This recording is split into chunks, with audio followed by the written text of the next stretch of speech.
തുറക്കാൻ പറ്റുമോ? ഇല്ല, തുറക്കാൻ പറ്റും. ബ്ലഡൊക്കെ ഉണ്ട് കേട്ടോ. ആക്സിഡൻ്റ് ആയിട്ട് ബ്ലഡ് സഹിതമുണ്ട് അതിനകത്ത്. ഇങ്ങനെ കേട്ടോ എൻ്റെ അപകടം സംഭവിച്ച് ബ്ലഡ് വരെ ഉണ്ട് അതിനകത്ത്.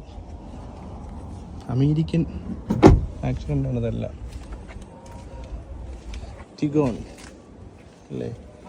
ഇതിന് വേറെ കംപ്ലൈൻ്റ് ഇല്ലല്ലോ. ഉണ്ടായി ഈ സാധനം എയർ ബാഗ് വന്നിട്ടുണ്ട്.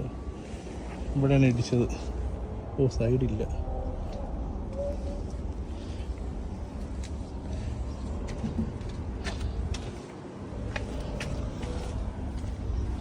അപ്പോൾ ഇതാണ് ഗൈസ്. അപ്പോൾ ഇവിടുത്തെ അവസ്ഥ കണ്ട. അപ്പോൾ ഇവിടെ നമുക്ക് വണ്ടി ചൂസ് ചെയ്യാം. നല്ല വണ്ടി കിട്ടും.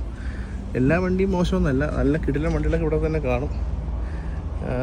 ചെറിയ ചെറിയ പരിക്കുകൾ മാത്രമുള്ള വണ്ടികൾ കാണും. അപ്പോൾ ആ വണ്ടികളൊക്കെ